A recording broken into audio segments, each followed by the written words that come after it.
기도합니다. 사랑의 하나님 아버지 감사합니다. 해마다 아버지 주일을 맞이하여 하나님이 우리의 아버지 되심을 감사하는 기회, 또 육신의 아버지께 효를 행하는 기회, 또 아버지로서 믿음을 점검해보는 복된 기회를 주심에 진심으로 감사를 드립니다. 말씀을 통해 우리의 영을 새롭게 해주시고 우리의 가정이 믿음 가운데 하나가 될 수 있도록 도와주시며 교회가 곧 그리스도 안에서 한 가족이 되었음을 기뻐하며 사랑하는 복된 교회가 될 수 있도록 주여 역사하여 주시옵소서. 예수 그리스도의 이름으로 간절히 기도드립니다. 아멘. 어머니 날과 분리가 되어 있는 아버지 날은 특별히 미국에서 그렇게 많이 각광받는 절기는 아닙니다. 백화점에서 세일은 어머니 날에 비해 아버지 날은 5분의 1밖에 되지 않고, 신문에 광고를 보니까 아버지 날 특집 광고가 있어가지고 세일한다고 보니까 한 장만 넘기니까 바로 여자분들과 자녀에 관한 세일로 가득 차 있더라고요. 그래서 아버지 날과 어머니 날의 차이는 어머니 날에 비해서 아버지 날은 5분의 1의 선물밖에 받지 못하는 날이 되는 것입니다.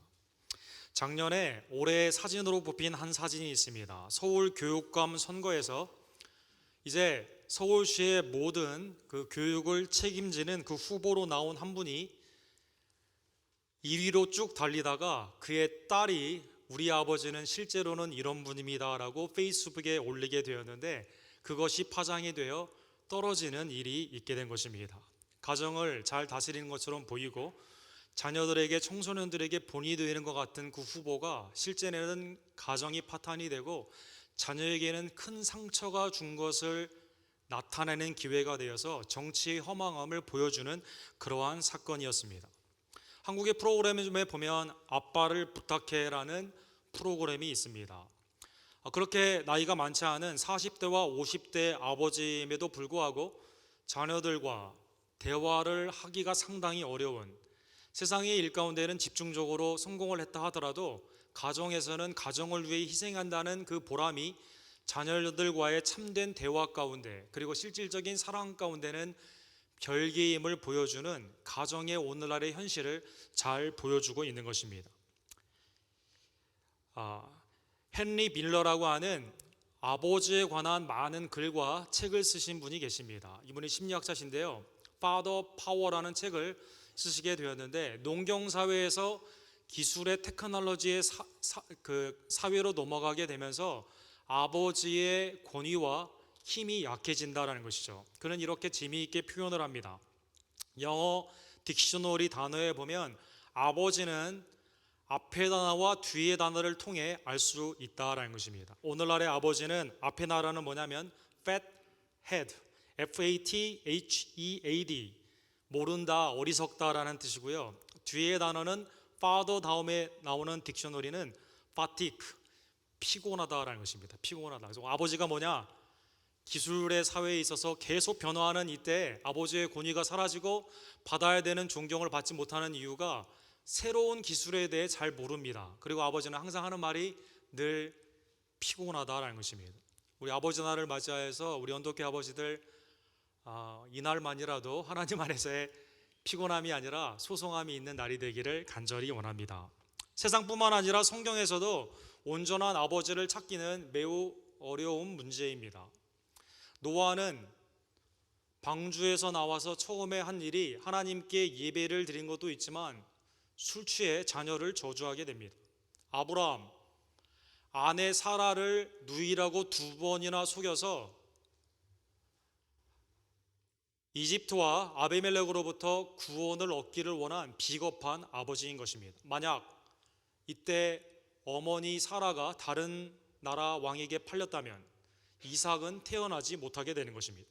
이삭, 두 아들을 동일하게 사랑해야 되지만 편애하는 욕심으로 자녀를 사랑하는 그 모습의 표상이 되어 있는 것입니다. 입다, 하나님 앞에 성급한 서원으로 말미암아 딸을 죽인 매우 안타까운 비극적인 아버지가 되는 것입니다.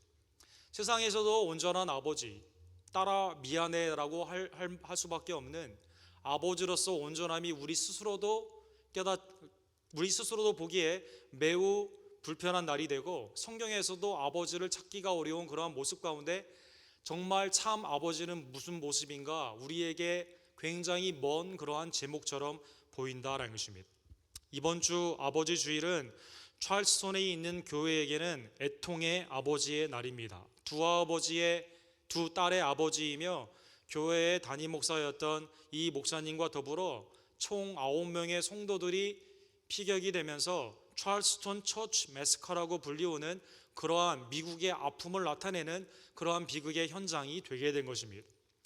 하나님을 믿는 성도들이 그것도 수요일날 성경 공부를 하는 그 와중에 이 사건이 일어났다는 것에 대해서 미국의 설립 청교도의 신앙과 현재 미국이 얼만큼 잘못돼 가고 있는가를 우리에게 보여주는 모습이다라는 것입니다.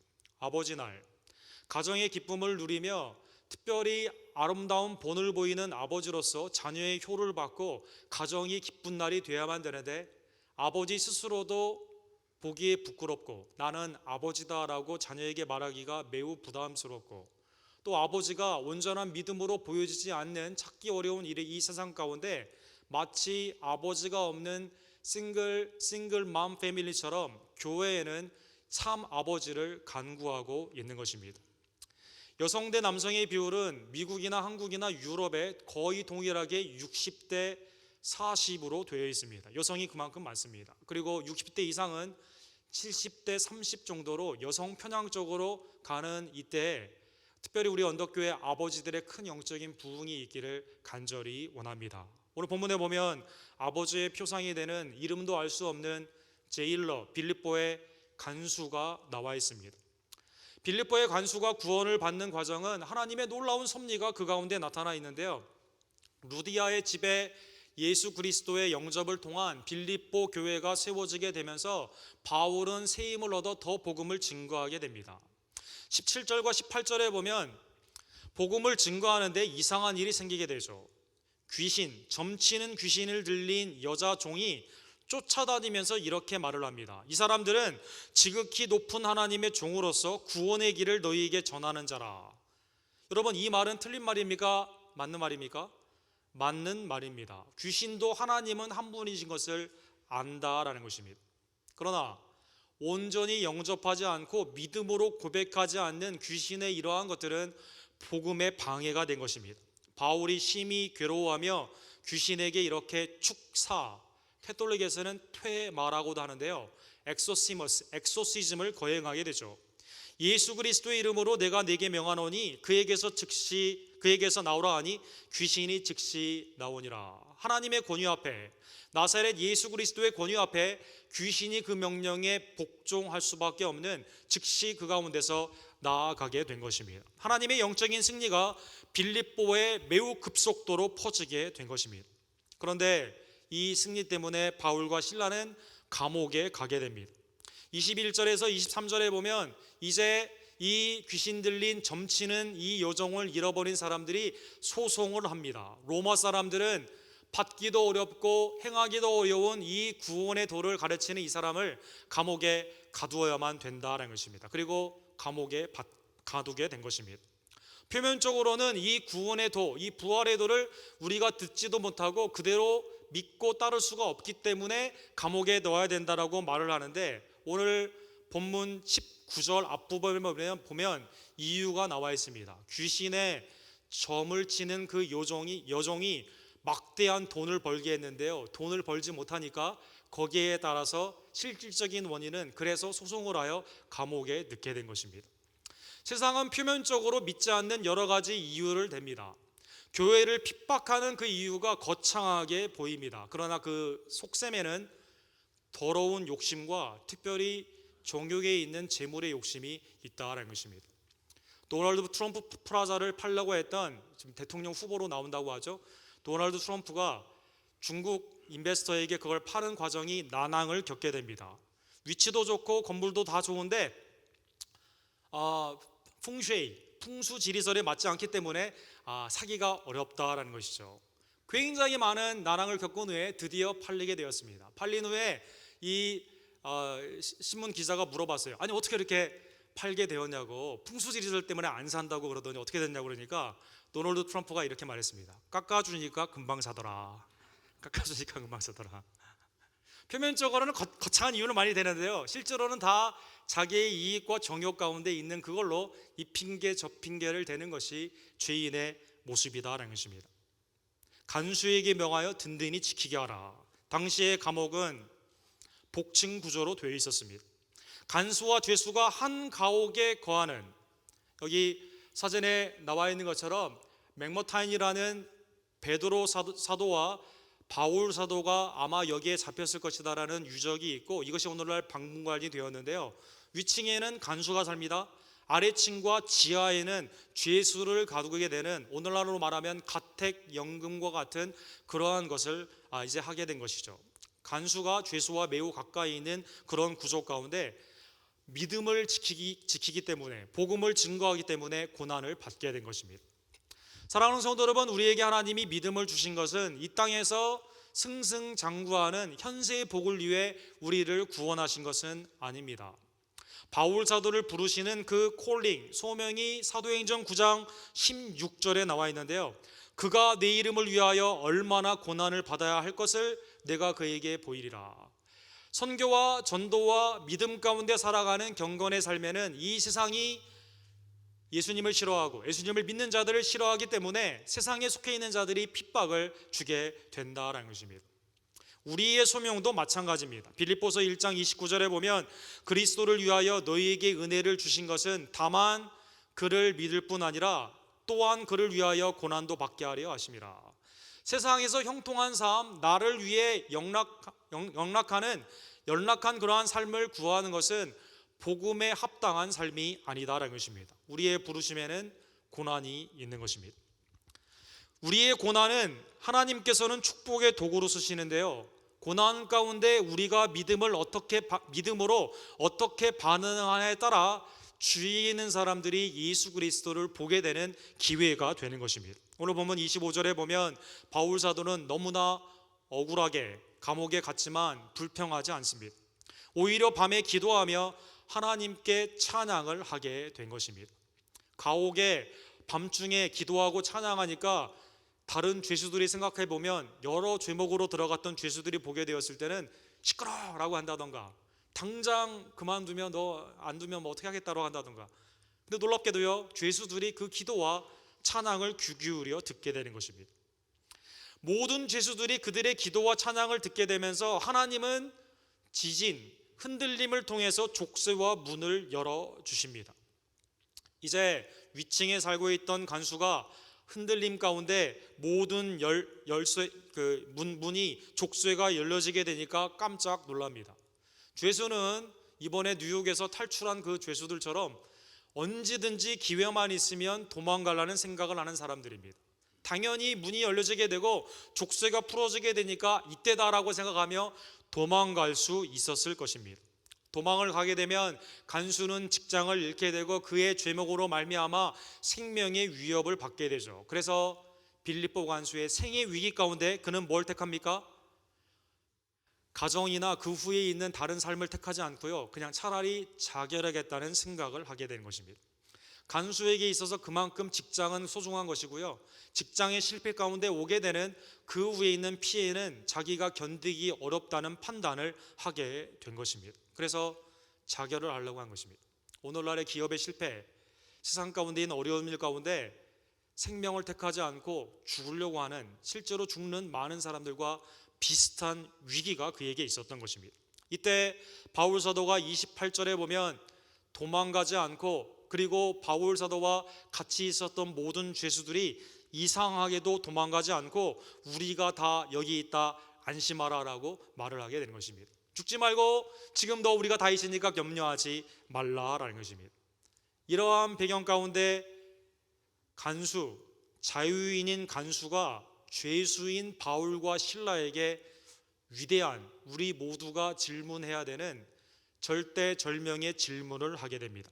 선생들이여, 내가 어떻게 하여야 구원을 받으리이까? 언제 구원받으라고 말했습니까? 안 했습니다. 지금 간수는 자유의 몸이고 죄수는 여전히 감옥에 있는 그러한 상태입니다. 간수에게 어떻게 구원에 대한 질문이 나오게 되었을까요? 어떻게 해야 구원을 받으릴까라는 그 마음의 심령의 가난함 가운데 그 질문을 하게 되었을까요? 하워드 마샬인 이 사도행전의 코멘터리를 쓴 신학자는 간수를 향한 하나님의 프레퍼레이션, 준비의 작업을 통해 간수가 이 질문을 했다는 것이죠. 로마의 법에 보면 죄수가 들어올 때 반드시 죄목이 있습니다. 17절에 나와 있는 것처럼 이 사람들의 죄목은 구원의 도, 지극히 크신 하나님의 구원의 도를 증거하는 사람들인데 죄목으로 들어오게 된 것입니다. 위층에 살았다고 그랬죠. 위에 있는 그에게 소리가 들리는데요, 바울과 실라는 불평과 그 가운데 다른 어떠한 악한 일을 행하지 않고 오히려 하나님께 감사의 찬양과 기쁨의 기도를 그들이 드렸던 것입니다. 더 놀라운 것은 밖으로 나아갈 수 있는, 스스로 도망갈 수 있는 기회가 다 있었지만 바울을 비롯한 모든 죄수들이 자기의 생명을 지켜주기 위해 나아가지 않게 되었다는 것입니다.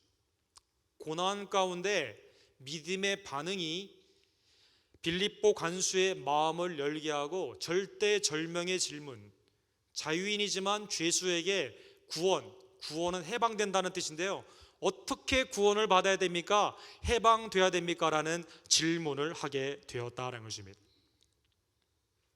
이 질문에 바울 사도는 복음을 이렇게 말합니다. 주 예수를 믿으라라는 것입니다. 주 예수를 믿으라.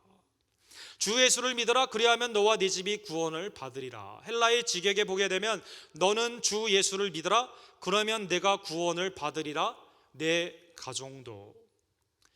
주 예수를 내가 믿게 되면 우리의 하우스홀드, 모든 가정이 자동적으로 구원을 받는다는 뜻이 아니라 주 예수를 내가 믿게 되면 구원을 내가 받는 것처럼 내 가정도 예수님을 믿게 되면 구원을 얻게 된다는 것입니다. 그래서 오늘 본문 32절에 보면 주의 말씀을 그 사람과 그 집에 있는 모든 사람에게 전하게 된 것입니다. 어떻게 구원을 받게 됩니까? 오늘날 수많은 불신자들이 인생의 중요한 결정 가운데 삶의 고난이 될 수도 있고, 또 그의 생명의 위협이 될 수도 있고, 또 주위에 있는 큰 사랑의 감동이 될 수도 있고, 하나님이 그 마음을 준비시켜 주셔서 그 위대한 질문을 하게 하고, 그 위대한 질문 가운데 예수 그리스도를 믿으라. 그러면 너와 내 집이 구원을 받으리라는 그 해답이 그들에게 들려지게 되는 기회가 있게 된다는 것입니다. 예수님은 죄인이 해방될 수 있는 유일한 길이 되십니다. 요한복음 8장 34절에서 36절에 보면 우리는 다 어디에 묶여 있습니까? 죄에 묶여 있습니다. 죄를 범하는 자마다 죄의 종이라. 종은 영원히 집에 거하지 못하되 아들은 영원히 거하나니. 영원히 집, 천국을 의미하는데요, 천국, 하나님의 집에 거하지 못하게 됩니다. 그러나 아들은 영원히 거하게 됩니다. 그러므로 아들이 너희를 자유롭게 하면 너희가 참으로 자유로우니라. 예수님이 우리의 죄와 사망의 사슬을 풀어주셔야만 우리가 구원을 받게 된다는 것입니다. 그리스도의 십자가로 부활로 죄의 사슬을 깨신 예수 그리스도를 믿음으로 말미암아 하나님의 집에 우리가 자녀로서 영생을 누리며 살아가게 되는 것입니다.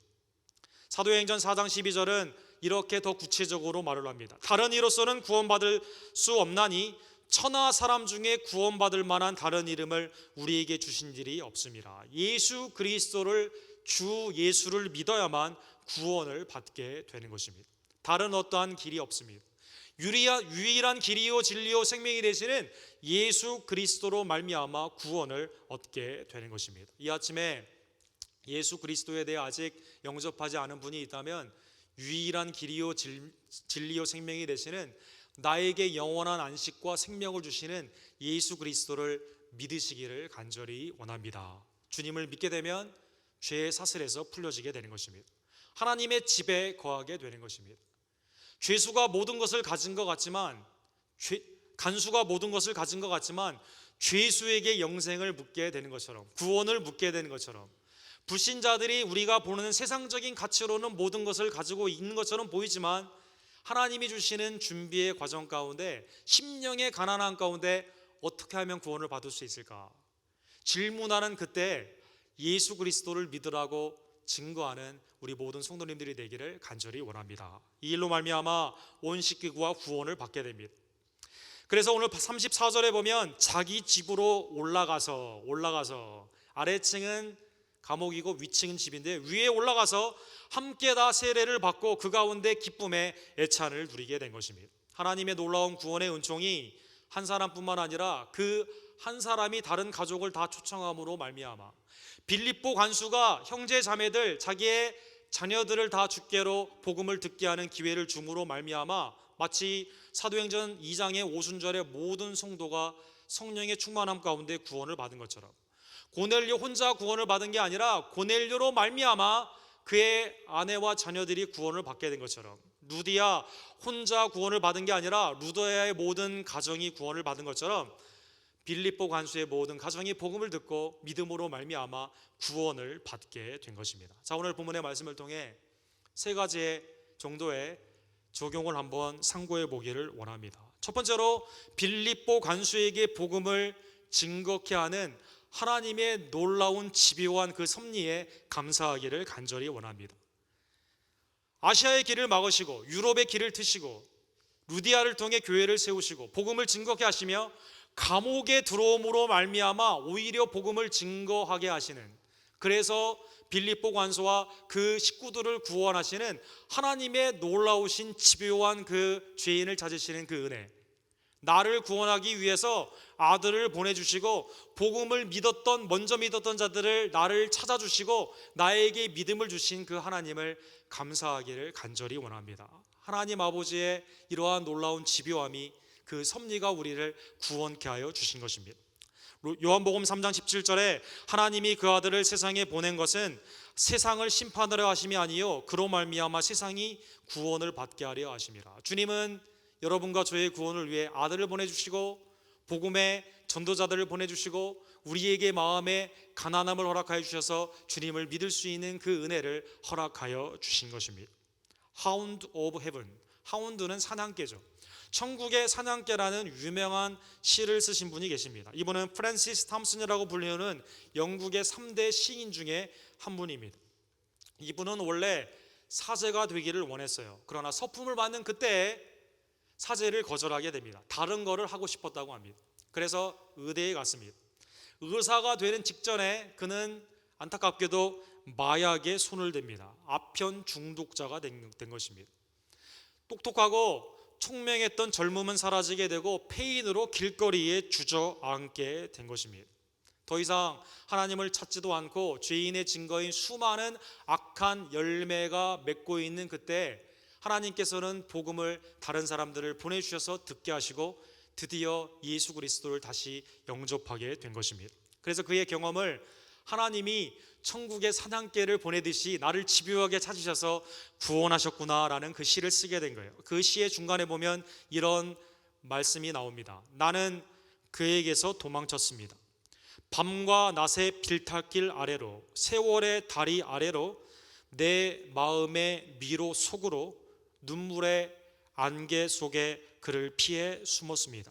그러나 흔들리지 않는 추격, 흐트러짐이 없는 걸음걸이, 오 너는 아무런 사랑받을 자격이 없다는 걸 모르느냐? 치욕스러운 너를 사랑할 자가 어디 있느냐? 오직 나밖에는 아무도 없다. 일어나 내 손을 굳게 붙잡고 함께 가자. 아 어리석고 앞못 보고 악하기 짝이 없는 자, 나는 당신이 추격하는 바로 그 사람. 악하고 앞못 보고 악하기 짝이 없는 그 사람을, 여러분과 저를 찾기 위해 하나님이 복음을 우리에게 들려주기 위해 예수 그리스도를 보내주시고 수많은 사람들을 보내주셔서 추격하여서 복음을 듣게 하시고 주님을 영접하게 하셨다는 것입니다. 오늘 본문의 말씀을 통해 나를 찾아주신, 내가 찾지도 않았는데 나를 찾아주신, 나를 추격하신 그 하늘에 계신 우리 아버지의 은혜를 감사하는 시간이 되기를 간절히 원합니다. 두 번째로 오늘 본문에 보면 내가 고난 가운데 어떻게 믿음을 지키느냐는 복음을 증거하는 전도의 기회가 되는 것입니다. 바울 사도가 만약 원망하고 실망했다면 다른 죄수들도 이렇게 생각했을 겁니다. 너도 나와 비슷하구만, 이런 생각을 했을 겁니다. 간수는 뭐라고 생각했을까요? 아, 저 사람들 무슨 구원의 도냐, 무슨 하나님의 종이냐, 하나님을 믿는 복음 겉과 속이 완전히 다르네라는 생각으로 일반 죄수처럼 생각했을 것입니다. 풀어지게 될 때 이 사람의 생명을 죽게 함으로 말미암아 완전 범죄로 풀려나게 됐구나라는 생각으로 도망을 쳤다면 아마 빌립보 관수에게는 복음이 증거되지 않았을 것입니다. 그러나 고난 가운데 믿음을 지킨 바울과 실라를 통해 복음을 증거하던 그들을 통해 빌립보 관수가 구원을 받게 된 것입니다. 감옥에 갇힌 바울 사도는 로마에서 빌립보 교회를 향해 이렇게 증거합니다. 형제들아, 내가 당한 일이 드디어 복음 전파의 진전이 된 줄을 너희가 알기를 원하노라. 이러므로 나의 매임이 그리스도 안에서 모든 시대한과 그 밖의 모든 사람에게 나타났으니, 복음의 진전이 어떻게 됐습니까? 오히려 갇혀진 감옥의 상황 가운데 이루어지게 되었다는 것입니다. 수많은 인생의 믿음을 지키기 위해서 받는 고난, 재정적으로 될 수 있고 인간의 관계 가운데도 될 수 있고 삶 가운데 여러 가지 낙심이 되는 수많은 일이 있을 때 그 고난에서 우리가 어떻게 예수 그리스도를 붙잡고 나아가느냐, 그 모습을 통해 하나님의 전도의 길이 열리고 믿지 않는 자들이 예수 그리스도를 영접하는 복음의 기회가 된다는 것입니다. 복음 가운데 우리의 믿음을 지키는, 복음 가운데 우리의 참 믿음이 복음의 진보 가운데 나타나는 하나님의 아름다운 믿음의 종들이 되기를 주님의 이름으로 간절히 축원합니다. 세 번째로 아버지 주일을 맞이하여 이름도 알 수 없는 빌립보 이 간수, 가정의 제사장의 노릇을 하는 이 간수의 모습을 배우는 우리들이 되기를 간절히 원합니다. 오늘날 여성 편향적으로 교회가 특별히 많이 집중이 되는 이때, 남자들이 고집 가운데 예수님을 영접하지 아니하고 집안에서도 아내가 믿음이 더 강해지는 이러한 때, 이것은 오늘날만 있었던 것은 아닙니다. 세계 교회 역사를 통해서 그렇게 보여지는 그러한 모습이죠. 이유는 저도 잘 모르겠습니다. 그러나 성경에서는 아버지의 역할을 매우 강조하고 있습니다. 아버지는 그 집안의 제사장이다라는 것입니다. 아버지가 말씀과 기도 가운데 온전히 서 있게 되면 그 가정이 하나님의 길 가운데 온전히 가게 된다라는 것입니다. 서베이에 보게 되면 아버지에게 말 걸기 싫어하는 이유들이 많이 나와 있습니다. 아버지에게 뭘 물어보면 아버지가 이렇게 말한다는 거죠. 엄마한테 물어봐 라고 한다는 것입니다. 아빠한테는 물어보지 말아라고 한다는 것이죠. 그러다가 갑자기 아버지가 자녀에게 말을 하면 자녀가 그렇게 말한다고 합니다. 엄마한테 물어보세요 라고 한다는 것입니다. 가정의 제사장으로 아버지로 세워주셨다는 것입니다. 성경은 아버지의 그 집안의 책임이 있습니다. 여호수아 24장 15절에 보면 대표적인 아버지의 믿음의 상으로 보여지는 여호수아가 이렇게 말을 합니다. 만일 여호와를 섬기는 것이 너희에게 좋지 않게 보이거든 너희 조상들이 강 저쪽에서 섬기던 신들이든지 또는 너희가 거주하는 땅에 있는 아모리 족속의 신들이든지 너희가 섬길 자를 오늘 택하라. 오직 나는 이라고 하지 않고 나와 내 집은 여호와를 섬기겠노라. 아버지의 본이 되는 그러한 모습입니다.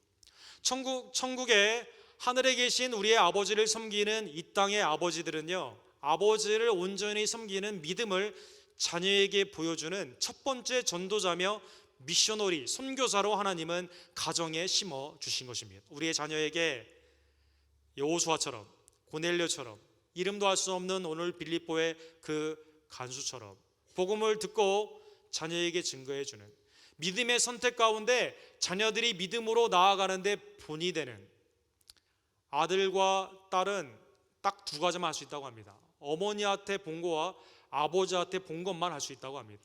부모님에게 본 믿음의 계승이 온전히 우리의 자자손손, 특별히 주님이 오시는 그날까지 믿음의 역사 가운데 일어나는 사랑하는 언덕교회 우리 아버지들의 가정이 되기를 주님의 이름으로 간절히 축원합니다. 사랑하는 하나님 아버지 감사합니다. 오늘 말씀을 통해서 빌립보 간수를 찾으시는 하나님의 놀라운 그 은총과 고난 가운데서도 믿음을 지키는 성도의 아름다운 바울과 실라의 모범적인 신앙, 그리고 아버지의 본을 보이는 복음을 듣되 가정에게 복음을 듣게 하시고 믿음으로 살게 하시는 빌립보 간수의 모습을 보게 하심에 진심으로 감사를 드립니다. 아버지의 모습이 사라지고 더욱더 형편이 어려워지는 이때 하나님 가정이 특별히 믿음 안에서 온전히 서기를 간절히 원합니다. 이를 위해서 말씀과 기도로 천부 아버지를 온전히 섬기는 우리 육신의 아버지들이 될 수 있도록 역사하여 주시옵소서. 가정을 온전히 예배로 주님 앞에 드릴 수 있도록 도와주시며 믿음으로 다스릴 수 있도록 도와주시고 교훈과 훈계로 마땅히 가르칠 것을 가르치는 아버지들이 될 수 있도록 주여 역사하여 주시옵소서. 하나님, 우리의 자녀들이 아버지를 존중하며 귀히 여기기를 간절히 원합니다. 우리의 생명이 아버지로부터 왔음을 다시 한번 깨달으며 연약하고 힘든 아버지들을 봉양하며 효를 행하는, 주님을 존귀 여기는, 약속이 있는 첫 계명을 누리며 살아가는 복된 자녀들이 될 수 있도록 주여 역사하여 주시옵소서. 천국의 가족으로 만들어주신 우리 언덕교회가 아버지와 어머니들을 봉양하며 믿음을 온전히 계승받고 하나님의 아름다운 전통이 세워지는 교회가 되기를 간절히 원합니다. 그 일을 위해 사랑하는 아버지 어머니들에게 영육간의 강건함을 더하여 주시고 믿음 가운데 영적인 분별력을 허락하여 주시며 지혜와 능력 가운데 하나님을 영화롭게 하는 온 가정들이 될 수 있도록 주님 이 시간 축복하여 주시옵소서. 예수 그리스도의 이름으로 간절히 기도드립니다. 아멘.